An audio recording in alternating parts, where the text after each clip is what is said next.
A gente está misturando tudo, agora virou socialismo, mulher na política. Mulher na política. Não, vamos falar sobre um assunto que também tem a ver com mulher na política. Alguns políticos de diferentes partidos estão discutindo agora mudanças nessas cotas, exatamente que a gente estava conversando, do fundo eleitoral para as próximas eleições.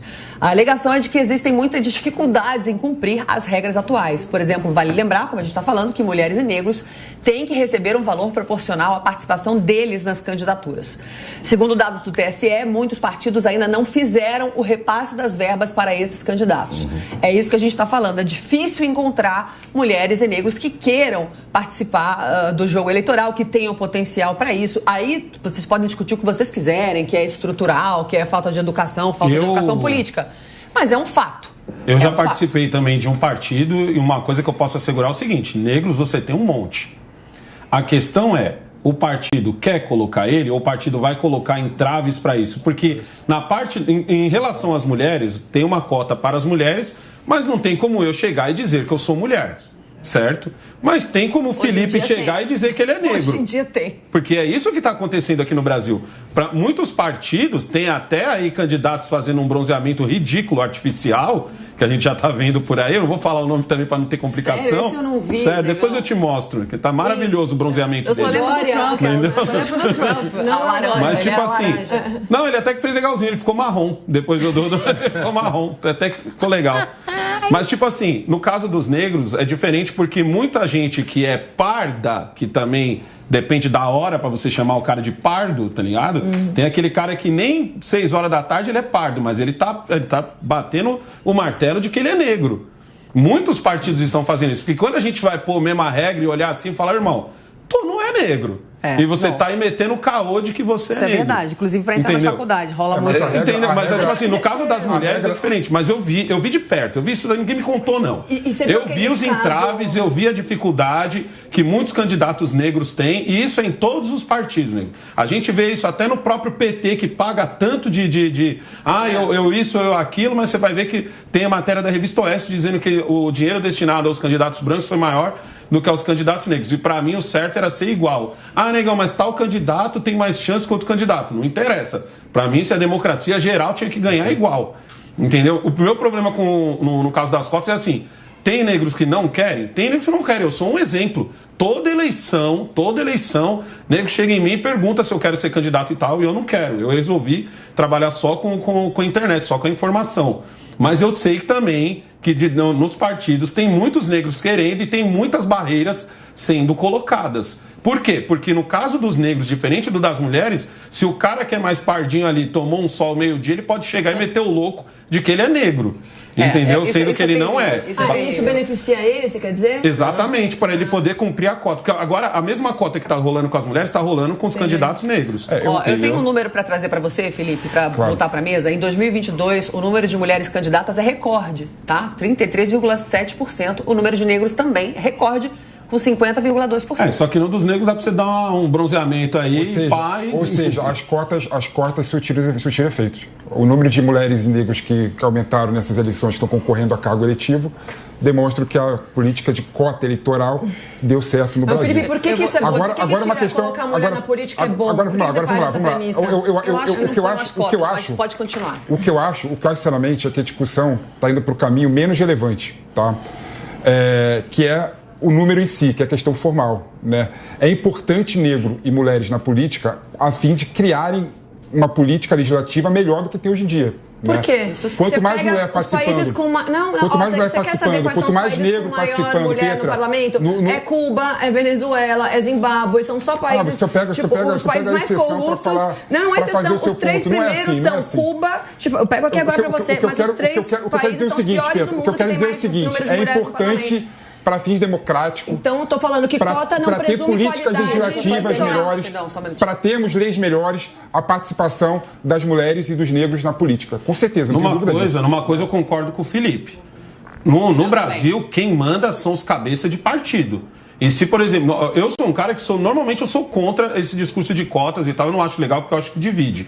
Mas no caso da política, você tem um porém que é assim, se um dono de partido olhar pra tua cara e não for com a sua cara, é um abraço, filho. Você não vai se candidatar. Mas não é só ser negro, não. Não é porque não, qualquer um. Também. Não é porque você tá num partido, tá afiliado a um partido, que você já tem a sua garantia de que você será um candidato. Não. É feito ali dentro do partido quem vai poder ser candidato, o que pra mim é uma coisa muito errada. Pra mim, a partir do momento que você tá afiliado, você já deveria, já poderia estar concorrendo. O que Nesse caso, eu concordo com o Felipe quis dizer não foi isso, né? Ele quis dizer o seguinte, quando você tem uma mulher no parlamento, uma mulher no Congresso, ela vai entender melhor as questões das mulheres, para defender os direitos das mulheres também. E levar isso para ser votado e pautado. Eu super concordo também. O homem não fica menstruado, o homem não sabe o que é cuidar de uma criança sozinha, o homem não sabe como é pesado a gente trabalhar, cuidar de filho, cuidar de casa. Então, se você tiver representantes femininas lá, elas vão poder ajudar as mulheres a ter mais leis a seu favor e tal. Isso eu concordo, é aquela política de representatividade. Isso. As cotas não são boas por isso. O que eu discordo na sua fala é que você começou falando que as cotas surtiram efeito, foram elas que fizeram aumentar. Eu não acho. Eu acho que foi um momento político. O que me fez ir para a política não foi a cota. Não é porque eu estava nem aí para a cota, eu ia querer ser política e ponto. Nem sabia que existia cota, fui aprender tudo quando eu comecei a querer integrar na política. Eu acho que é a questão atual. Todo mundo despertou para a política depois que o Bolsonaro virou player. A cota completa todo mundo começou a querer saber, peraí, corrupção no PT, a gente quer mudar isso. Bolsonaro, quem é Bolsonaro? Vamos mudar o país? Vamos. Todo mundo hoje em dia fala de política, até meu filho. Márcio, vou te botar na discussão, senão você não fala, Posso só dar um dado antes de continuar? Pode. Porque o Felipe adora partir dessa premissa de que mulheres, quanto mais mulheres no parlamento, mais democrático ele vai ser. Então, vou te falar quais são os países que mais têm mulheres no parlamento atualmente. Primeiro lugar, Ruanda. Segundo lugar, Bolívia. Terceiro, Cuba. E quarto, a Nicarágua. Então, eu não estou falando que mulher é incompetente, muito pelo contrário. Nós temos mulheres excelentes no Brasil no parlamento, Ana Campanhola, Bia Kicis, entre outras. Agora, esse discursinho vai por água abaixo quando você fala que mais mulheres no parlamento presumem mais democracia. Esses dados isolados significam nada. Tem que entender a estrutura de poder desses países. Você está falando que o parlamento precisa de mais mulheres para que ele se torne mais democrático? Não, desculpa, Pedro, que eu estou falando o seguinte. Olha a groselhada que você mandou, eu acabei de trazer dados aqui. Quem é que está falando que mulheres no parlamento vai tornar mais democrático? O que eu estou falando é o seguinte. As leis, a formação da lei, a formação do processo legislativo será engrandecido quanto mais mulheres, quanto mais negros participarem do processo decisório. Como está em Cuba, na Nicarágua. Ponto final. Isso é um fato, não tem como negar isso. Como não tem como negar? Eu acabei de te dar os países que têm mais mulheres. Por que você acha que não tem... Por que você acha que o Bolsonaro votou contra lá a questão do absorvente para as mulheres? Porque ele não tem ideia, não tem mulher do lado dele que entenda a realidade da mulher no Brasil hoje em dia. Não é por isso. É isso também. Primeiro porque o projeto foi porcamente feito, ele começou lá com a Tabata da Amaral, depois foi uma outra mulher que Arredonda, Petra. Ele foi porcamente feito, essa PL. Ela não tinha nem... Quando você faz uma PL, pra você que não sabe, Felipe, que deveria saber porque você trabalha com marketing político, você tem que falar na tua PL da onde vem esse dinheiro. Nesta PL não existia, ela não sabia de onde tirar recurso para financiar esses absorventes. Isso para quebrar esse argumento é mais fácil ainda. É só lembrar que a Dilma Rousseff foi eleita e ela não fez a mesma... Perfeito. Cadê os absorventes gratuitos? Ela também menstruava. De 6 anos da Dilma Rousseff. Voltou o discurso e o PT. E a Dilma. Não é o PT, é a Dilma Rousseff presidenta. Então. Entendeu? É diferente. Mas vamos pro campo não rebaixa a Dilma Rousseff, não, que ela foi presidente. Eu vou ter que fazer advogado de defesa, não fala. Eu vou tentar sempre ser o conciliador aqui, no contexto, porque você não está muito bem de conciliador, não. Eu concordo com o Alessandro. Não estou defendendo, eu estou explicando os conceitos de comunismo e socialismo. Tentei explicar para que a gente não brigue dentro de casa. Agora, o Alessandro falou uma coisa muito importante. Eu também passei por uma situação que eu fui candidato e o partido que eu fiz parte, todos os recursos foram para promover os candidatos que o dono do partido, em aspas, determinava. Então, hoje, um partido político, além desse fundão partidário de 5 bilhões e 7 milhões aí que eles têm para...